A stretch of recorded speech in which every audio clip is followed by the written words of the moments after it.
Hi, my name is Famzi, aka Niger Peking. For you too can make a different development initiative. You too see Madi. If you see me for the first time, welcome. If you're an old G, I see you. Thank you for stopping by. Please always try to on your notifications. So anytime I do a video, you'll be the first to know or to get information, because it will show on your phone that I've dropped a message. So I want to jump in this trend that that is going around now, that who will tell Buhari, sorry, who will tell Jagaban, Tinubu, excuse my pardon my excuse, whatever. But honestly speaking, anybody that is cooking stew now, person na big man. I'm not even joking. Anybody that is, if you go person house, say the person give you food, say na stew and rice and stew, abeg, like na Christmas day, because 4 seed of tomatoes 3,000, 4 seeds, as in you even beg. So okay, you want to fry now, we don't even have that luxury that we want to fry egg. If you're alone, no, you want to fry egg, you might be cutting six or 3 tomatoes. How? As in you will even go to the shop and beg for them to give you 1 tomatoes for 500. So it's a lot, my sister. You know, I've been now only my side, the only in Lagos. Is tomatoes cheap in your area? Please put it in the comment section, because the way tomatoes they go now, I don't understand. The way these tomatoes is going now, bet you I don't get it. His tomatoes is flying like I don't know. We cannot. There's a video I watched that I say there's a lady that just taught how to use cucumber. My next stew, that's what I'm going to do tomorrow. I'm going to make stew tomorrow, and I'm going to try that cucumber. I will bring it here when I'm done. Let me try it, because not this things with the apple for this with carbonated pepper. I will try it. Let's see whether it will give us that flavor and that the way, because that one, it doesn't even look like everything was red. The stew was stewing. So the way the things are expensive now, please, who will tell Tinubu? Who will help us tell Tinubu? Because the way this thing is going, I don't know about you people. Just listen. No legacy is so rich as honesty, and truth will always set you free, even though it will first make you miserable. Who will tell Tinubu the truth? That since last year, when the Supreme Court approved of him to stand on his mandate, prices of food, services, medicals, and various consumables have refused to stand on that same mandate with him. Inflation has gone at 50%, and exchange rate as the parallel market has gone up as more as 100%, as also our eternal debt is rising, and lending rates have gone far beyond the borrower.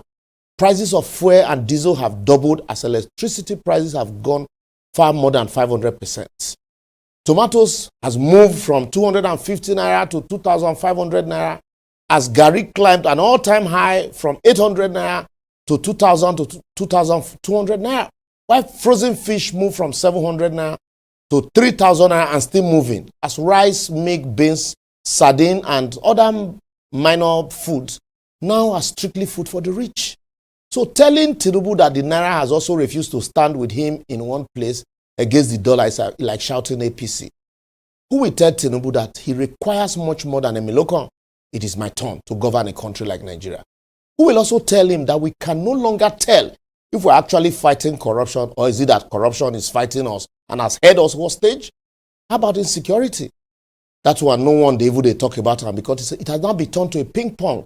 As every day you hear, even the peace of our airlines is now being destroyed by rescheduling and cancellation of flights due to shortage of aviation fuel.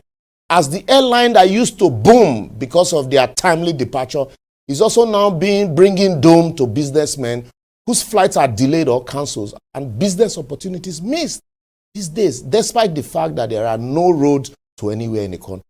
So we must tell President Tinubu that while the judiciary is complaining about remuneration and welfare, but every opportunity to appoint judges is allegedly hijacked by former and serving members, including politicians, as them they populate the bench with family members. But really, I want to ask, if the judiciary is not day lucrative, why are politicians and former judges and the current one hustling to replace themselves with their children in the bench and spouses?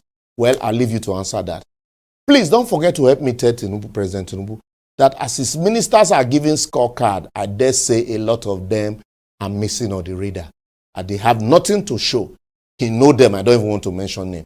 Even as the legislatures also have nothing to show for 1 year in office, but budget padding and change of national anthem. But who will tell President Tinubu that we can change the national anthem to the old ones? If we can change the national anthem to the old ones, we can also change government official vehicles from this current one to the old 504 Pojo, or change to the old fuel price and old foodstuffs, and even change to the old exchange rate. Please also tell him that our problem is not old or new national anthem. As companies are leaving Nigerians in Nigeria in drove due to hardship and policies inconsistencies, and a lot of people are turning to beggar in their own country by the day as a result of hardship.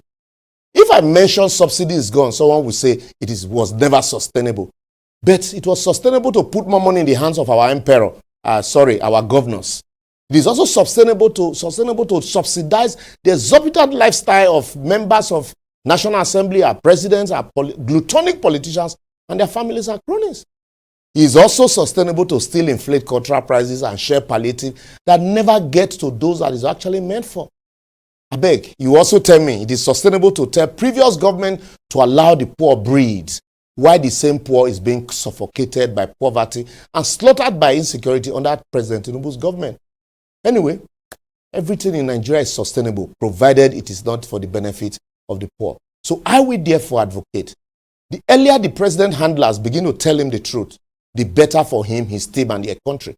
Instead of telling us that the president is putting policies in place that will guarantee ease of doing business and affordable living, while in actual sense, there's nothing on ground to point to the fact that we will soon be out of the wood or even be self-sufficient in agriculture.